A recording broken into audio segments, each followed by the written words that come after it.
खवातीन हजरात, शायर कहता है, नामावर तू ही बता, तूने तो देखे होंगे कैसे होते हैं वो खत जिनके जवाब आते। इस शेर का क्या तुक बनता है जी? भाई जी कल आलमी डे था डाक का, अच्छा, इसलिए मुझे नामावर भी याद आ रहा है और डाक भी याद आ रही है और खत भी याद आ रहा है। वाह जी वाह। वाह जी वाह। खैर आज की जो जनरेशन है, ये जो सोशल मीडिया वाली और मोबाइल फोन वाली और इंटरनेट वाली और व्हाट्सएप वाली, हाँ जी। इनको तो ये पता भी नहीं होगा कि डाकिया क्या होता था और खत क्या होता था और उसको खोल के पढ़ने का कितना मजा आता था। हाय, हाय हाय हाय हाय।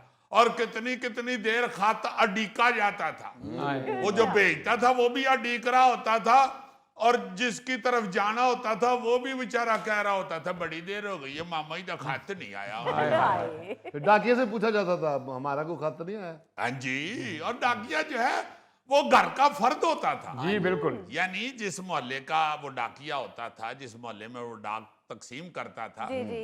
वो ऐसे लगता था कि ये हमारा मल्लेदार है। अच्छा। मुझे बड़ी अच्छी तरह याद है कि बड़े ही प्यारे और बड़े नफीस शरीफ आदमी शाहजी उनको कहते थे, हाँ। जो हमारे मोहल्ले में आते थे डाक लेके। अच्छा। वो उन्होंने वो खाकी रंग की वर्दी पहनी होती थी हाँ। और साइकिल के ऊपर वो डाक लाते थे जी। और उनके साइकिल के आगे ना जी वो हैंडल के साथ वो टोकरी सी लगी होती थी, अच्छा। उसमें भी बहुत सारे खत होते थे और पीछे स्टैंड के ऊपर भी उन्होंने काफी चीजें बांधी होती थी। अरे वाह। पार्सल पूर्सल भी बेच होते थे और खाते भी कितने बड़े होते थे। अच्छा। और एक थैला सा भी उनकी साइकिल के साथ लटक रहा होता था, सही। खाकी रंग का ही बैग, जी बिल्कुल। उसमें भी उन्होंने काफी डाक डाली होती थी। अच्छा। और वो हर एक को खत पकड़ा के साथ उसका हालचाल पूछ के, अगर वो बाहर को मिल गया है अच्छा। या बेल देने पे को बाहर आ गया है तो बकायदा उससे थोड़ी सी गुफ्तगू करके खत दे के जाते रहते। वाह जी वाह। और हर वो शख्स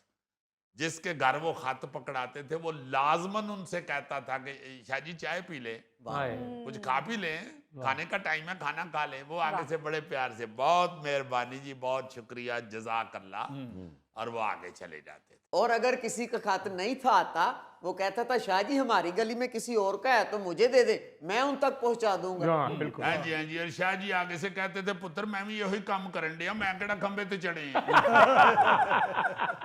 अली साहब अब लोगों में तो खत का जिक्र खत्म ही हो गया है। ओए होए। अब तो ये सुनते हैं कि वजीर आजम साहब ने सदर को खत लिख दिया, सदर साहब ने वजीर आजम को खत लिख दिया। अच्छा, ये जो खत है इसके लिए और बहुत से अल्फाज इस्तेमाल होते थे, यानी नामा, मकतूब, मरासला, चिट्ठी, जी। संदेश, इस तरह के लफ्ज भी इस्तेमाल होते थे गानों में, शायरी में या वैसे गुफ्तगू में भी। जो अच्छी उर्दू बोलने वाले लोग होते थे वो इन अल्फाज का भी सहारा लेते थे। ये तार क्या होती थी? तार, वो तार भेजने के लिए तार घर पहुंचते थे लोग। अच्छा। अल्लाह ना करे को फौतगी शौतगी हो गई है तो उसका अगर मैसेज देना है तो वो तार के जरिए भेजा जाता था। बल्कि तार जहां जाती थी ना जी, वहां पे बाकायदा एकदम अल्लाह खैर करे इस तरह के मुंह से लफ्ज निकलते थे कि तार आ गई है, अच्छा। ये इमरजेंसी मैसेज आया है, ये लाजमन कोई खतरनाक होगा या वो अल्लाह माफ करे अफसोसनाक होगा। अच्छा, एक और आपको बात याद कराता हूं। जी। ये अभी जो हमने शाह जी का जिक्र किया है या डाकिया जो हम कह रहे हैं, हाँ जी हाँ जी। ये जो डाकिये होते थे ना जी, ये माशरती जिंदगी में इनका एक अलहदा मुकाम होता था। कसरत चूंकि ऐसे लोगों की होती थी जिन्हें पढ़ना लिखना नहीं था आता, जी जी जी। लिहाजा डाकिये का काम ये भी होता था कि वो उन्हें खत पढ़ के भी सुनाता था। वाह। अच्छा। वाह। बाज औकात तो खत लिखवाना भी एक मुश्किल मरहला बन जाता था, जी। क्योंकि लिखने वाला को मौजूद नहीं था होता, हाँ। तो जिन्हें खत भेजना है वो अनपढ़। हाँ। अच्छा, कई लोग डाकिये से ही खत पढ़वा लेते थे। अच्छा। और अक्सर जो डाकिये होते थे ना जी, उन्होंने हर दूसरे घर दे सारे राज दा पता हुंदा सी, ओए होए होए। क्योंकि खत च उन्होंने सारा कुछ पढ़ के सुनाना पैंदा सी। हाय। ਤੇ ਨਾਲ ਫਿਰ ਉਹ ਖਤ ਜਿਨ੍ਹਾਂ ਦਾ ਆਇਆ ਹੁੰਦਾ ਸੀ ਉਹ ਕਹਿੰਦੇ ਹਨ ਕਿ ਤੁਹਾਡੀ ਮਿਹਰਬਾਨੀ ਹੈ, ਕਿਸੇ ਨੂੰ ਦੱਸਣਾ ਨਾ ਇਹ ਗੱਲ। अजीजी वो क्यों कहते थे? और यार खानदान में कई लड़ाई झगड़े होते थे ना, वो भी खत में लिख देते थे ना। तो उस वक्त भी ये गौरी जैसे और ये थैले जैसे लोग होते थे जुल्फी की तरह के शरारती, वो बीच में जुगत पानी भी लिख देते थे। तो वो सारा डाकिया पढ़ लेता था, उसकी हंसी भी निकलती थी, मगर उसने चूंकि खत पढ़ने के पैसे लेने होते थे इसलिए वो बेचारा हंसता नहीं था, मुंह दबा जाता था। हाय हाय हाय। और गोगा बेचारा तो जब भी अपना खत डाकिए को पढ़वाता था ना जी, हाँ जी, उसके बाद उसके पैर ही पड़ जाता था। अच्छा क्या हुण मेरी ये ताड़े हाथी जे चाचा जी।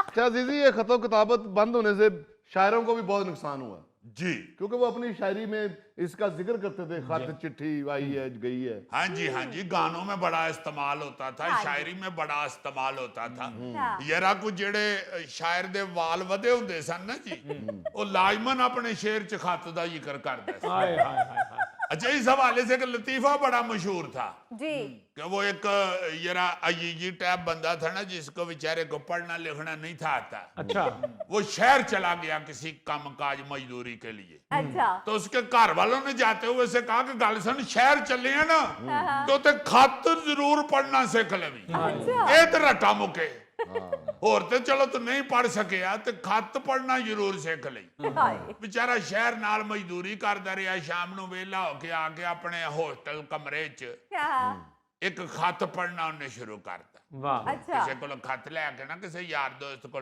हाँ, उन्हें उन्हें याद करना शुरू करता और आई बार उन्हें याद हो गया। वाह ਜਦੋਂ ਵਾਪਸ ਪਿੰਡ ਆਇਆ ਤਾਂ ਕਹਿੰਦਾ ਲਓ ਜੀ ਖਤ ਪੜਨਾ ਮੈਨੂੰ ਆ ਗਿਆ ਜੇ ਗੌਰੀ ਸਾਹਿਬ। अच्छा ਸਾਰੇ ਖਾਨਦਾਨ ਨੂੰ ਦੱਸਦਾ ਫਿਰੇ, ਜਨਾਬ ਕੀ ਹਾਲ ਹੈ ਚਾਚਾ ਜੀ, ਖੀਰੀਅਤ खत पढ़ना मैनू आ गया, और सुनाओ। सबको उसने बता दिया मुझे खत पढ़ना आ गया। हाँ, एक दिन किसी रिश्तेदार की तरफ खत आ गया तो उनके पास कोई पढ़ने वाला बंदा मौजूद नहीं था। अच्छा, वो खत लैके ओदे घर टुर गई, यारो शहरों खत पढ़ना सिख आया है, आओ लैके चलिए ओदे कोल। हाय, ਉਹ ਖਤ ਲੈ ਕੇ ਆਏ 2-3 ਜਣੇ, हाँ, ਉਹਨਾਂ ਕਹ ਲਓ ਜੀ ਜਰਾ ਬਾਊ ਜੀ ਤੁਸੀਂ ਸ਼ਹਿਰੀ ਬਾਬੂ ਹੋ, ਹੁਣ ਜਿਹੜਾ ਖਾਤੇ ਪੜਦੇ ਹੋ। सही, ਉਹਨੇ ਖਤ ਫੜ ਕੇ ਬਗੌਰ ਦੇਖਿਆ, ਇੱਕ ਇੱਕ ਲਾਈਨ ਵੇਖੀ, ਕਾਫੀ ਉਲਟਾ ਪੁਲਟਾ ਕੇ ਉਹਦਾ ਜਾਇਜ਼ਾ ਲਿਆ। हाँ, ਉਹਦੇ ਬਾਅਦ ਕਹਿੰਦਾ ਲੈ ਜੀ ਭਾਈ ਜੀ, ਇਹ ਉਹ ਖਤ ਨਹੀਂ ਹੈਗਾ ਜਿਹੜਾ ਮੈਨੂੰ ਪੜਨਾ ਹੁੰਦਾ। ਅੱਛਾ, जिनको खत पढ़ना आता था ना ਉਹਨਾਂ ਵਿਚਾਰਿਆਂ ਨੂੰ ਵੀ ਬੜੀ ਮੁਸੀਬਤ ਪਈ ਹੁੰਦੀ। अच्छा, ਫੁੱਫੋ ਨੇ ਕਹਿ ਦਿੱਤਾ ਪੁੱਤਰ ਆ ਕੇ ਜਰਾ ਖਾਤੇ ਪੜ ਦੇ। हाँ, ਉਹਨੇ ਇੱਥੇ ਖਲੋ ਕੇ ਪੜਨਾ ਸ਼ੁਰੂ ਕਰਤਾ ਤੇ ਫੁੱਫੋ ਕਹਿ ਰਹੀ ਹੈ ਪੁੱਤਰ ਮੈਨੂੰ ਤਾਂ ਕੋਈ ਸਮਝ ਨਹੀਂ ਆ ਰਹੀ, ਤੂੰ ਕਿੱਥੋਂ ਦਾ ਪੜਿਆ ਲਿਖਿਆ ਹੈ। ਉਹ ਫਿਰ ਕੋਲੋਂ ਕਿਸੇ ਸਿਆਣੇ ਬੰਦੇ ਨੇ ਦੱਸਣਾ ਕਿ ਯਾਰ ਉਧਰ ਜਾ ਕੇ ਖਲੋ ਕੇ ਪੜ, ਫੁੱਫੋ ਰਾਂ ਦਾ ਇਹ ਵਾਲਾ ਕੰਨ ਖਰਾਬ ਹੈ। ओए ओए ओए ओए ਉਹਨੇ ਫਿਰ ਵਿਚਾਰੇ ਨੇ ਉੱਚੀ ਉੱਚੀ ਰੌਲਾ ਪਾ ਕੇ ਖਤ ਪੜਨਾ, अस्सलाम वालेकुम फुफ्फू जी। और चूंकि फुफ्फोरों का खब्बा कान ठीक होता था, हाँ, वो कहते पुत्र हो नहीं पढ़, चीखांगा तो नहीं मारन दे। अजीजी, मैं कोई बड़ी डिग्री तो नहीं ले सका, अनफॉर्चुनेटली। एग्जैक्टली, वाह वाह, लेकिन जेन मेरा शुरू से इंग्लिश था। गुड। मैं उस दौर में भी डाकिया नहीं कहता था, वाह मैं कहता था पोस्टमैन,